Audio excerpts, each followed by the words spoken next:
नमस्कार, live cities की night bulletin दिन भर बिहार में आपका स्वागत है। खबरों की शुरुआत करेंगे, लेकिन उससे पहले एक नजर डालते हैं आज की सुर्खियों पर। कर्पूरी ठाकुर की पुण्यतिथि में शामिल होने सीएम नीतीश पहुंचे जेडीयू कार्यालय। बीपीएससी अभ्यर्थियों के साथ खान सर ने किया प्रदर्शन, सरकार को चेताया री एग्जाम होकर रहेगा।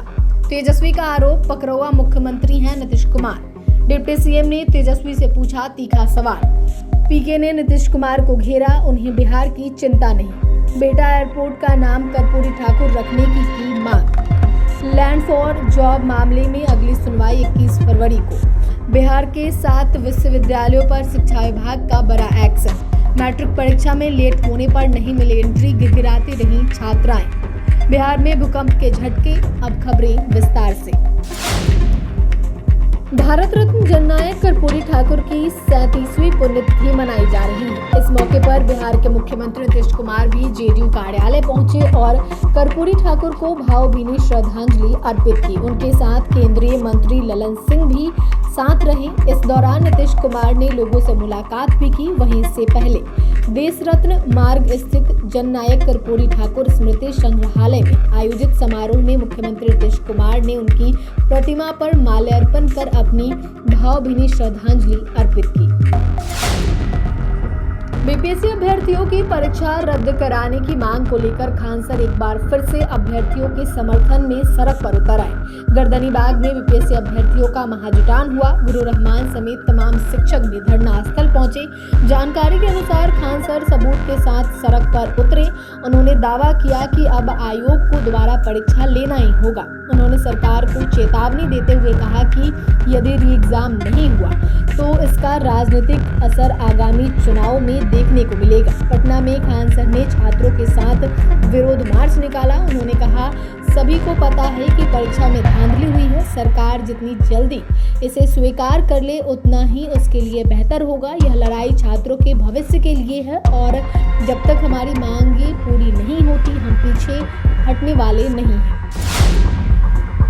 बिहार के पूर्व मुख्यमंत्री भारत रत्न जननायक कर्पूरी ठाकुर की 37वीं पुण्यतिथि पर तेजस्वी यादव ने उनको श्रद्धांजलि दी। सीतामढ़ी के सोनबरसा प्रखंड में आयोजित कार्यक्रम में तेजस्वी यादव ने कार्यक्रम के बाद एक जनसभा को संबोधित करते हुए कहा कि एक दिन लालू प्रसाद यादव को भी भारत रत्न मिलेगा और यह भारत रत्न वही लोग देंगे जो आज उनको गाली दे रहे हैं। जो लोग कर्पूरी ठाकुर को भद्दी गालियां देते थे, आज वही लोग उनको भारत रत्न दे रहे हैं। यही सामाजिक बदलाव है। लालू प्रसाद यादव ने भी सामाजिक बदलाव किया है। अपने संबोधन के दौरान दावा किया कि वह जो कहते हैं वह करते हैं। उन्होंने नीतीश कुमार को पकड़ौआ मुख्यमंत्री बता दिया। हम लोग कर्पूरी ठाकुर के दिखाए रास्ते पर चल रहे हैं और युवाओं से भी यह अपील करते हैं कि वह भी जननायक के दिखाए रास्ते पर चले। बिहार के डिप्टी सीएम विजय कुमार सिन्हा ने तेजस्वी यादव पर जमकर निशाना साधा है। उन्होंने पत्रकारों के सवाल के जवाब में पुरानी बातों को दोहराया। डिप्टी सीएम ने कहा कि तेजस्वी यादव अपने पिता के नाम को छुपाना चाहते हैं, उनके नाम को भूलना चाहते हैं, अपनी विरासत पर शर्मिंदगी महसूस करते हैं, लेकिन पश्चाताप नहीं करेंगे। पिता के पाप की कमाई का उपभोग करेंगे, लेकिन पिता के नाम पर शर्मिंदगी महसूस होगी। आपको तो पश्चाताप करना चाहिए। लालू यादव वो खलनायक है जिन्होंने बिहार को गाली बना दिया। बिहारी लोगों को लड़ाने का, नरसंहार का, अपहरण उद्योग चलाने का खेल खेलते रहे। अब तो उनका साला भी कह रहा है कि इन्हीं के आवास पर अपहरण का खेल शुरू हुआ था। देश के प्रधानमंत्री नरेंद्र मोदी और बिहार के मुख्यमंत्री नीतीश कुमार के नेतृत्व में अब बिहार सरकार विकसित बिहार बनेगा। बिहार के मुख्यमंत्री नीतीश कुमार के दिल्ली दौरे को लेकर सियासत तेज हो गई है। इस बीच प्रशांत किशोर ने नीतीश कुमार के दौरे को लेकर सवाल खड़े किए और कहा है कि नीतीश कुमार को बिहार की चिंता नहीं है, उन्हें मंत्रालय की फिक्र नहीं है। नीतीश कुमार अब सत्ता से हटने का नाम नहीं ले रहे। भाजपा भी उन्हें हटाने में असमर्थ है, लेकिन बिहार की जनता नीतीश कुमार को सत्ता से बेदखल करने के लिए कमर कस कर बैठी है। नीतीश कुमार को कुर्सी पर बनाए रखना भाजपा की मजबूरी है। अगर भाजपा दिल्ली में अपनी सरकार बनाना चाहती है तो उसे नीतीश कुमार को कुर्सी पर बैठाए रखना होगा और नीतीश कुमार को कुर्सी पर बनाए रखना है तो बिहार छूट जाना है। नीतीश के खिलाफ असंतोष चुनाव में दिखाई देगा। राष्ट्रीय लोक मोर्चा कार्यालय में आयोजित प्रेस कॉन्फ्रेंस में पूर्व केंद्रीय मंत्री उपेंद्र कुशवाहा ने जननायक कर्पूरी ठाकुर की 37वीं पुण्यतिथि पर उनके ताले चित्र पर माल्यार्पण कर श्रद्धांजलि अर्पित की। इस मौके पर उन्होंने कहा कि कर्पूरी ठाकुर दबे कुचले और वंचित लोगों के सशक्तिकरण के प्रतीक थे। प्रधानमंत्री नरेंद्र मोदी ने कर्पूरी ठाकुर को भारत रत्न देकर उन्हें ऐतिहासिक सम्मान दिया। उन्होंने इसके लिए प्रधानमंत्री और मुख्यमंत्री का आभार व्यक्त किया और कहा कि वे हमेशा इसके लिए शुक्रगुजार रहेंगे। वहीं कुशवाहा ने बिहटा में बन रहे अंतर्राष्ट्रीय हवाई अड्डा का नाम जननायक कर्पूरी ठाकुर के नाम पर रखने की मांग की। उन्होंने बताया कि यह प्रस्ताव राज्यसभा में केंद्र सरकार के समक्ष रखा है और इसे पूरा करने के लिए हर संभव प्रयास करेंगे। उन्होंने बिहार के सभी राजनीतिक दलों से इस मांग का समर्थन करने की अपील की। लैंड फॉर जॉब मामले में दिल्ली के राउज एवेन्यू कोर्ट में सुनवाई हुई। सुनवाई के दौरान सीबीआई ने अदालत द्वारा मांगे गए स्पष्टीकरण को दाखिल करने के लिए कोर्ट से कुछ समय मांगा, जिसके बाद कोर्ट ने आज की सुनवाई स्थगित कर दी।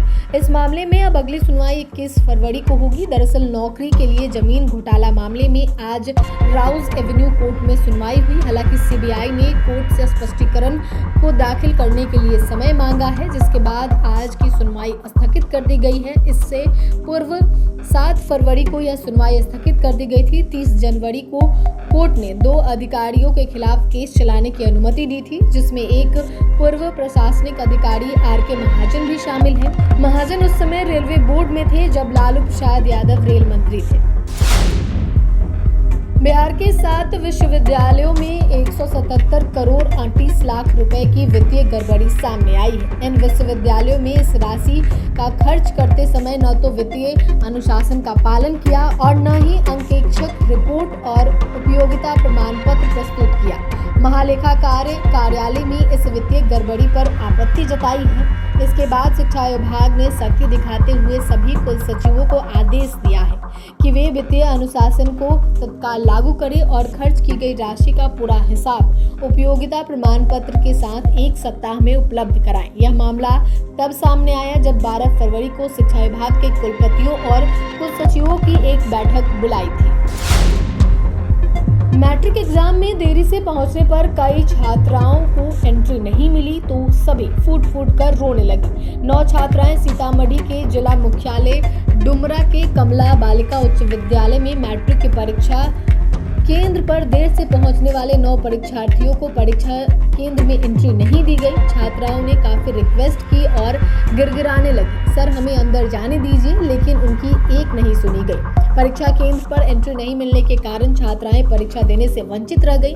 परीक्षा से वंचित सभी परीक्षार्थी केंद्र के बाहर लगातार रोने चिल्लाने लगे, जिसके बाद वहां लोगों की भीड़ जमा हो गई। छात्राओं का रोना देख भीड़ में मौजूद लोगों का दिल पसीज गया। बता दें कि इस दौरान परीक्षा से वंचित कई परीक्षार्थियों की तबीयत अचानक से बिगड़ गई। मौके पर मौजूद डुमरा थाना पुलिस के वाहन से आनन फानन में अस्पताल में छात्राओं को भर्ती कराया गया। अध्यक्ष अमरेंद्र कुमार ने सभी बच्चियों को इलाज के लिए डुमरा प्राथमिक स्वास्थ्य केंद्र में भर्ती कराया, जहां उनका इलाज चल रहा है।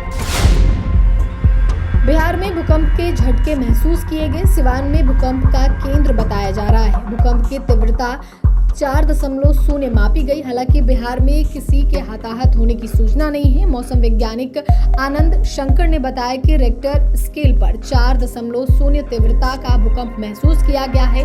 भूकंप का केंद्र सिवान में 10 किलोमीटर की गहराई में था। दिल्ली के बाद बिहार में ठीक 2.5 घंटे बाद सुबह 8 बजे भूकंप महसूस किए गए। इसकी जानकारी राष्ट्रीय भूकंप विज्ञान केंद्र ने जारी की है। दिल्ली में सुबह 5:35 पे भूकंप आया।